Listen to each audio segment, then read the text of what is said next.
This week, we're talking about looking for a new job. You are listening to Love Your Job Before You Leave It, the podcast for ambitious, high-achieving women who are ready to stop feeling stressed about work and kiss burnout goodbye forever. Whether you're starting a business or staying in your day job, this show will give you the coaching and guidance you need to start loving your work today. Here's your host, career coach Corey Lynn. Hey, y'all. Happy Wednesday. I'm so excited to talk to you. I'm in a great mood because I just took a really beautiful long walk around Midtown Sacramento, and the weather is gorgeous. It's exactly the kind of weather I was hoping for when Alex and I chose to move to Sacramento. It's like 57 degrees out and sunny and just a beautiful, very mild winter day. And I am so into it. And it's especially delightful because lately the weather hasn't been as warm or as sunny, and that's okay. California needs the rain. So it was actually kind of great that it did rain, have some of that. But personally, I really prefer this weather and it's here. So I'm like, yay. And I think it's also just a really good reminder for me to do the thing I'm always inviting y'all to do, which is to notice and celebrate and revel in what is working and what is going well and what is doing the thing that I would like for it to do. Like everyone else, I also have a brain with negativity bias, and my brain often notices when things aren't going the way I want it to and when things aren't doing what I would like for them. And I've noticed through a lot of my own self-coaching that when things do go the way I want them to, my brain sometimes left to its own devices, has this attitude of yeah, because it should be like that. And, there's nothing wrong with having that attitude, but here's what I've noticed. If when things go not the way I want them to, I get upset and I brood and I'm angry and I rage against what is. But then when things go the way I want them to, it's just no big deal. That just sets me up to really feel a lot of negative emotion. And then to not even get to enjoy it when things are going the way I want them to. And so this is actually a tip that I heard a really long time ago. I think it was from maybe a Christian Northrup book. I'm not sure. But the idea of noticing and celebrating and reveling in not just the obvious big delights that are a big deal, but even the most minute, boring, mundane things that go the way that we want them to. And so the example from the book, I remember the example better than where it came from, but the example from the book was being super excited and ecstatic when you're riding in an airplane and the airplane lands the way it should, which is it lands and nothing goes bad. And that is such a mundane experience for anyone who spends a lot of time flying. And that's what we all expect to have happen. But it's also amazing and something to really delight and revel in, because the alternative is not super fun, right? I definitely want the plane to be in one piece and land safely. And that happens most of the time. But if most of the time when things go well, I'm just brushing those off, subconsciously, not even necessarily purposefully as this is the way it should be, that just cuts out so much of the things I could be delighting in and deprives me of a lot of positive emotion. Now, this isn't about shoulding yourself about gratitude or anything. It's just about being aware of the brain's natural tendency and being do I like what that's doing for me? If not, maybe I want to do something else with that. And that's what I'm doing today. So taking my own medicine over here and just enjoying the day and talking about it, which helps me really metabolize how much I'm enjoying it and notice and remember, which seems like something we wouldn't have to do. And yet I find that it often is. Okay, enough about that. Let's talk about job searches. I think this is such a fun thing to talk about, which is because I'm a coach and I'm sure lots of y'all don't think it's such a fun thing to talk about, because I know that job searches are really painful for a lot of people. And I'm going to be honest with y'all, they've been really painful for me in the past when I've done them too. And I think that's because for a lot of us, when we're searching for a new job, when we're applying for a new job, it often feels really yucky and brings up all of our most negative thoughts and deepest insecurities about ourselves, about our value as an employee, about the world, about the industry we work in, et cetera, et cetera. I also want to take a moment to just mention that, yes, the podcast is called Love Your Job Before You Leave It, and you might not love your job yet, and you might want to leave it anyways, and you might want a job search, and you're absolutely 100% allowed to do that because as we talked about in the podcast episode on when to leave your job, you are the authority and agency in your own life. You have complete sovereignty over what the fuck you're doing with your career. I want to teach you how to love your job in case you want to learn that skill set or in case you're not able to get a new job as fast as you want to. And I do think it's super useful and you're absolutely not required to do it. Also, maybe you already did it. Maybe you've already done the coaching or love the job you're in and you still want to leave it. That's allowed too. So this podcast episode is just for anyone who wants to look for a new job at any point. And there's no shoulding happening here about when that's appropriate for you because you get to decide when that's appropriate for you. Okay, now that we've covered that, let's get into it. Job searching. Why does it suck so much? My take on why it sucks so much is because, again, like I was saying in the intro, I think it brings up a lot of our insecurities. It's something where most of us are going to face a lot of rejection, and that's just like a numbers game because usually we're going to apply for more jobs than we're going to get unless we apply for one and then get it. Usually that's not how it goes.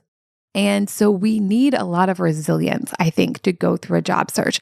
We need the ability to have a powerful mindset that's going to allow us to put ourselves out there and try to explain our skill set and our job history in a compelling way and get asked questions that we didn't formulate an answer to, answer them as best as we can, make it maybe through several rounds of interviews and then get told we didn't make the cut. Sometimes make it through 0 rounds. We don't even make it through the phone screen. And then we have to navigate our emotional experience of that. And then even if we get through all of that, then we have to have the conversation about what our new compensation is going to be. All this stuff can bring up so many painful thoughts and feelings for people and can just be really uncomfortable. And as we talk about all the time, humans don't like to feel uncomfortable. It's not super fun. I've done fuckloads of coaching and I still don't like to feel uncomfortable. And I still notice subconsciously, I will avoid things that I perceive will be uncomfortable. Sometimes I'll avoid them for a really long time. And then when I finally do them, they take 15 minutes and they're not that bad. And my personal experience from job searching is sometimes parts of it take 15 minutes and aren't that bad. And sometimes parts of it really do involve a lot of difficult thinking and a lot of effort to figure out even what kind of job we want to get next and what our skills are and how to talk about those skills. So I think it is something that many people experience just, tons of discomfort around, and that can make it really hard to do.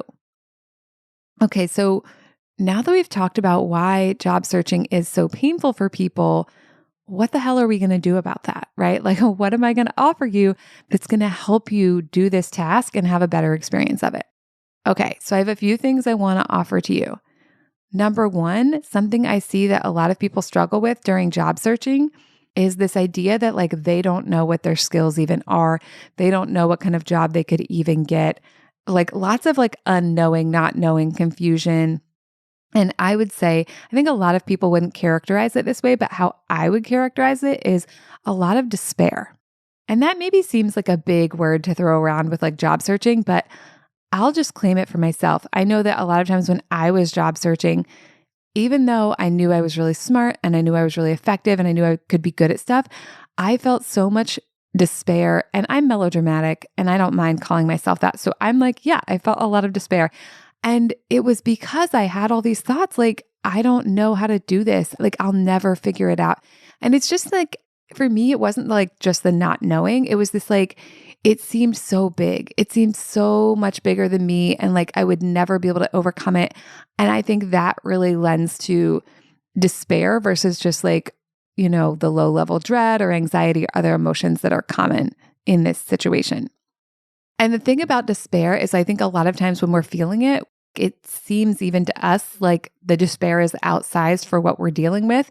And then we judge and shame ourselves, right? We're oh, not only can I not figure out how to get a new job, but I'm being such a baby about not being able to figure it out. Like clearly everyone has to do this. Like everyone who's getting jobs is having to like figure this out. I mean, not everyone, the world being what it is, but many people, right? And so like, then we judge and shame ourselves and then it feels even more terrible. And then we have this like very vicious cycle of like, every time I think about job searching, not only does it seem hard and terrible, but I also feel like shit. Okay, so I told you I was going to get into the solutions, and it sounds like I just got more into the problem, which I guess I kind of did, and that's fine. But basically, let's go back to what I was saying before, which is people have this like, I don't know, and I'll never figure it out. So those are thought patterns. I don't know, maybe is going to seem really true to you. It's a thought pattern. It's a frame, right? When you think with the frame, I don't know, your brain, because of confirmation bias, is going to be like, yeah, you don't know. Let's list all the things you don't know. That seems fun. And then you're going to feel like shit and not want to do anything. And when we think with the frame of, I'm never going to be able to overcome this, same thing. Your confirmation bias comes in and your brain's like, here's some evidence about other things you didn't overcome or how hard it will be or how long it will take. And again, we feel like shit and then we don't want to do anything. And so if we're feeling those feelings and thinking those thought patterns and we are doing something, it's probably because we're like using a lot of willpower to push through, which we can do, but it tends to wear us out, and willpower is like a muscle that can fatigue. And then, we'll like squeeze out some effort and then we'll, go back to the pit of despair and like do something else and avoid the task and put it off for as long as possible and then judge ourselves for putting it off. So instead, what I want to offer you is that if I don't know and it's too hard to overcome, if these are thought patterns, which they are, if they're frames, then we can switch the framing. And when we switch the framing, our brain, with our beautiful confirmation bias, will do a different search and find different information. If you come from like, I don't know and I can't figure it out, that's going to be what feels true to you.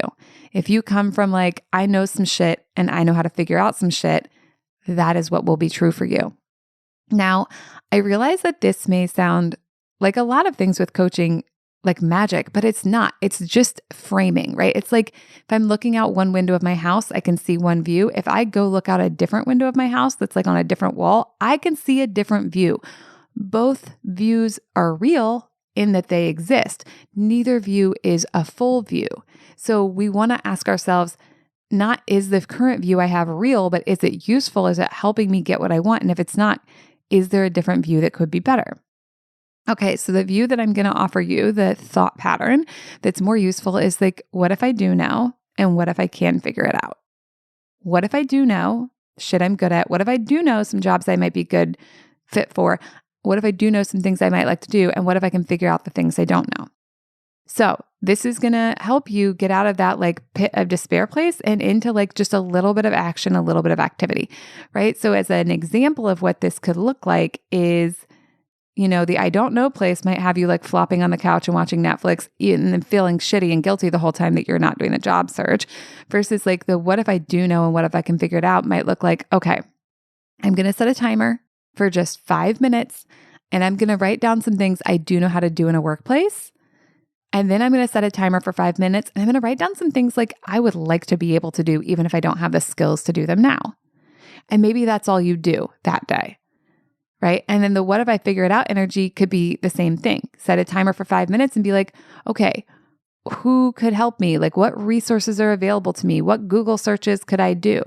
When we tell ourselves we don't know and that it's too hard to figure out, we don't try to figure it out and we don't pay any attention to the things we do know. When we tell ourselves, what if I do know and what if I can figure it out? We're coming at it again from that different view, which is going to have different resources and different options attached to it. Okay, so that's if you have those thought patterns. Another thing that I see people struggle with is kind of just general confidence, right? Like, oh, I've been in this job and I've gotten a bunch of good reviews, or maybe you've gotten some good reviews and some less good reviews, but like, what if I'm not good enough for a different job? Or like, especially if you've applied for a lot of other jobs and not gotten one that you wanted to accept or not gotten one at all, you may be falling into like the thing where you feel rejected and you're letting that impact your confidence. And if that's true for you, then what you need is, basically like a confidence vitamin. How do we get a confidence vitamin? Here's how we're going to do it. You're going to, like the other thing, write down all the shit you do know how to do. You're going to write down all your career wins. Now, listen, your brain, if it's been in the headspace of feeling like rejected and feeling bad about you, is not going to want to do that. And you're just going to be like, okay, thanks brain for not wanting to do that, but we're going to do it anyway. So like, as an example, if you try to go from like, I don't know to like, what if I do know? Or if you try to go from like, my work experience is terrible to my work experience is great, your brain will probably feel resistance to that. And so we kind of just keep nudging and inviting our brain in the direction we want to go. And what we also want to do, and what you may have noticed already with what I've suggested, is we want to get this conversation out of your head and onto paper. Inside our own heads, it's very easy to like be susceptible to all the, negative things our brain is saying. When you get a piece of paper and write down the things you actually know how to do and like write down the successes you've had heretofore in your career, it's harder for your brain to like say, well, none of that matters, because you're like, well, I do have a list of like 60 things here or 6 things or whatever. So what we really want to do is be making the argument for why you do know and why your work experience is useful and is beneficial and is good, and why you do know how to figure out how to move forward, even if you don't know 100% of the answers. In addition to confidence, another piece that's important here is resilience. For a lot of us, myself included, when we do something, we want to be praised immediately. We want someone to be like, oh, you're amazing, you're great, you're so wonderful. We want to hire you right away. Like a lot of us feel resistance to like kind of like the idea of like selling ourselves or like having to go through all these interviews. And sometimes we also feel like a lot of extra pressure to sell ourselves versus also like interviewing the company to see if we're even interested in working there, right? This is kind of like in dating when, sometimes instead of dating the people we really want to date, we just are like, well, there's no one I want to date, so I'm going to go on this date with this person I don't really like, and then they don't really like us, and then we feel like even more rejected because we're like, I didn't even really like you. I'm out of your league. You're rejecting me. It's like extra painful, right? So, and I think this actually applies in dating too, but we need to cultivate resilience for ourselves. And I think part of that is like normalizing that for many people, it's going to take a lot of applications and a lot of interviews to get a job. And that's okay. That doesn't mean anything has gone wrong. It's kind of like in sales, you're often going to talk to a lot more people than the amount of people who are going to buy. Now, over time and with a lot of skill, we can change those margins. But especially if you consider that with job searching, you're looking for someone who is a good fit for you, not just you're a good fit for them, right? You're looking for someone who wants to hire you into the level you want to be in, at the pay you want, in the culture you want. And I think that it's like kind of like trying on jeans. Like I try on so many pairs of jeans before I find a pair that I'm like, okay, I like this cut. I like the way they fit my body. I'm like into the price. I think it's useful to normalize that if we try some things and they're not a good fit, it doesn't mean something bad about us. Because that's part of what makes job searching so painful is when we're like, I applied for 3 jobs and none of them wanted me. No one's going to want me. Everyone hates me. I may as well not try, right? And then we're in that pit of despair where we're not trying anymore. And when we're not trying, of course, like we're also not getting hired. And then our brain's like, see, no one is hiring us. So how can you bolster yourself to go through this process and like understand that being told no is part of it and it doesn't mean anything about you? This is really hard for people. They really want to take this shit personally. They really want to be like, how could it not mean anything about me? Right? But like, if you have a body that's a certain shape and a jeans are a certain shape and they don't fit your body, doesn't mean the jeans are wrong or bad. It just means they're not a good fit for you. They may be a really good fit for someone else, right? What if jobs are just like that? We're trying them on to see how the two of us fit together in the interview process. And so, yeah, we want to learn to be able to explain our job experience and explain what we're trying to do in our next role, like clearly and authentically. But clear and authentic communication is often going to lead to like us and another person, whether it's a date or, an interview or whatever, deciding we're not a good fit. And that's okay. In fact, it's great. It's better to find that out before we get the job. I also want to talk about one more thing. And I think this is actually related to the resilience piece. And it's like what I'm going to call like being super attached to the outcome and like getting super attached to like a specific job versus the idea of finding like a job that works really well for us and like not knowing ahead of time exactly which job it's going to be. And I used this metaphor in a coaching call, and it's a little racy, so prepare yourself. The metaphor that I use is that like, when we're like interviewing for a job and we get super attached to it, it can be a little bit like when we're having sex, but we're like really attached to the idea of having an orgasm and we're like not even enjoying the sex and we're all up in our head like, am I going to have the orgasm? Am I going to have the orgasm? And it actually on a physiological level makes it harder for your body to have an orgasm. I've had this experience before myself where like I got so in my head about it. And then like, of course, I didn't have one. And then I made that mean a bunch of negative stuff about me, right? It's actually so much like the job search experience. Being grippy about like needing a certain outcome to happen makes us so that we're less present to what's actually happening. I think when this happens, it's like, first of all, we're not relaxed. We're not ourselves. We don't like show up to the situation as well as we could have. We get like super grippy and weird. And it just makes it so much harder to enjoy the experience and get the outcome that we want.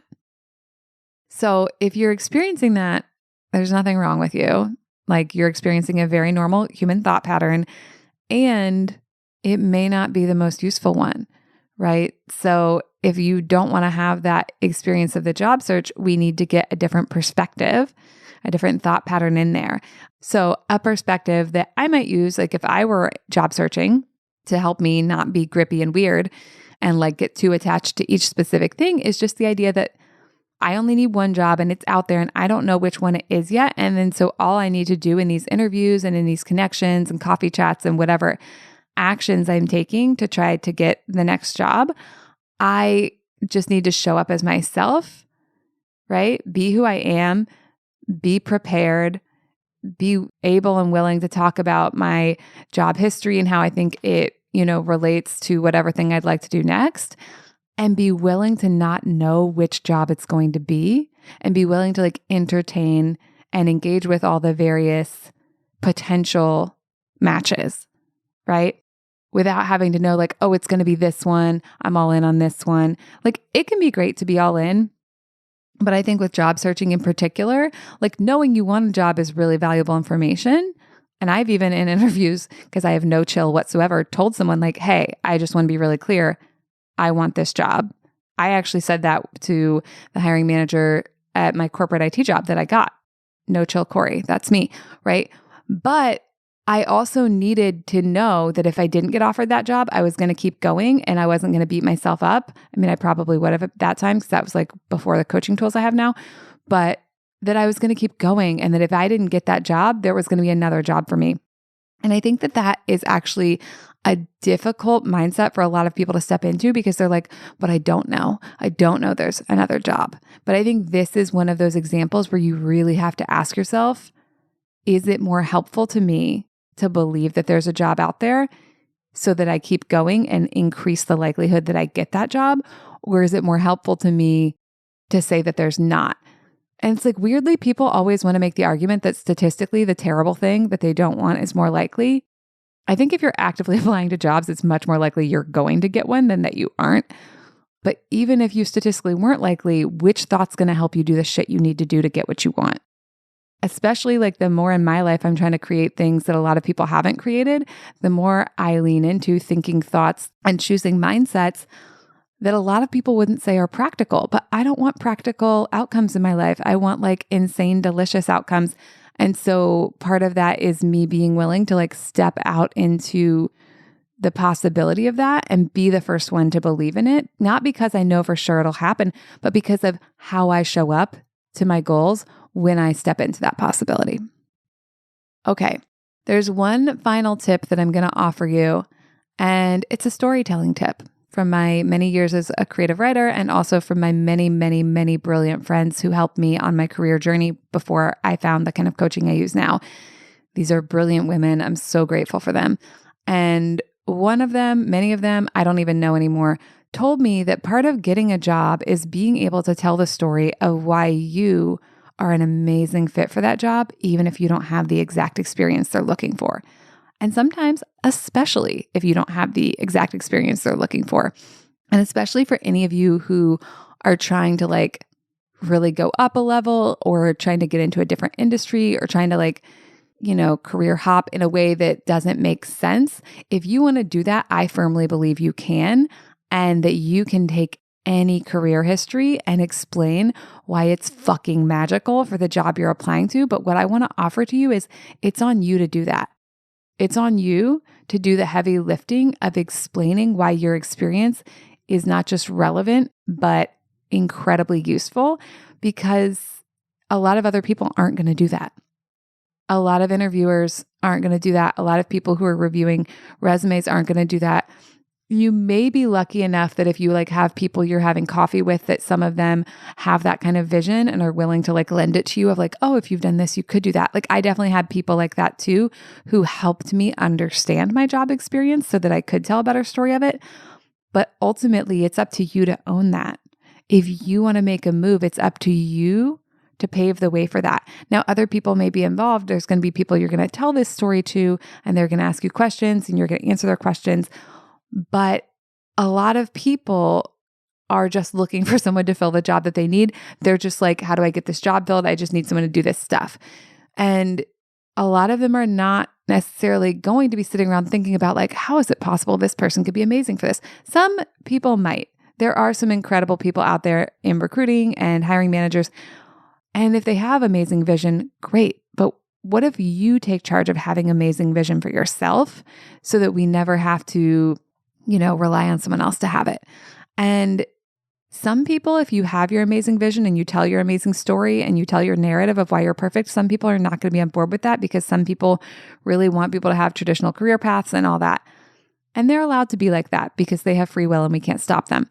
But if you want to have an incredible career where you industry hop and do things that don't necessarily make sense to other people, and you can figure out how to tell that story and you can figure out which people to tell it to so that you can get them on board and they help you do it, then you can do whatever the fuck you want. Okay, so we kind of covered a lot in this episode. So let's review. Basically, job searching brings up a lot of insecurities for most people, and we need to work through those insecurities and switch to more useful thought patterns if we want to, one, have a better experience of job searching, but also two, be much more effective at job searching and be resilient enough to keep going until we land the job we want. And we've talked about a bunch of different ways of doing this, going from I don't know to what if I did know, going from it's going to be too hard to overcome to maybe I just know some things to get started on and I can just do that and then, keep going later with, I don't have to solve it all immediately. Building up resilience and normalizing that a lot of people are probably going to say no to us and it's fine and it means nothing except for that we're doing amazing work and moving forward. Every no gets you closer to where you want to go, because when you're getting no's, it means you're doing something. And if you keep doing something and learning from it, right? If you do something 100 times and you get 100 no's, you got to also be evaluating why it's not working and making little shifts to get it to work. So I don't think I said that earlier, but that's obviously important. And then the thing about the orgasms, right? Yes, the outcome we want is to get a job, but if we get too grippy about that and too up in our head about it, it actually makes it harder to get there. And then, finally, you got to be the one who gets to tell the amazing story about what you're capable of and what you've done and how it makes exact sense for what you want to do next. And you're capable of that, even if you don't identify as creative. Just like everything else, get a fucking piece of paper and write, how am I the perfect fit for this? And don't let your brain say anything about how you're not. Only let your brain write down the things that you are and just sit there until you fill the paper. And obviously, with thought work, it sort of is magic and it sort of isn't. So you may find that to get to where you want to go, you need to have 1 or 2 or 3 intermediary jobs, right? If you've been in one industry and you want to go to another one, we always want to shoot for the stars, but also hard work and taking our time and hitting goals, mini goals to get to our bigger goals, is also very welcome here. I wanted to go from working in corporate to having a 6-figure coaching business. And I did, but it took a lot longer than I wanted it to. And that was a lot of me keeping going, even when it wasn't exactly what I wanted, and being willing to do that part of it until I got to the next part. So I think that's something useful to keep in mind too, but may as well start by shooting for the stars, right? All right, y'all, have a great week. Enjoy your job searches, and I will talk to you next time. Thank you for listening to Love Your Job Before You Leave It. We'll have another episode for you next week. And in the meantime, if you're feeling super fired up, head on over to CoreyLynn.com for more guidance and resources.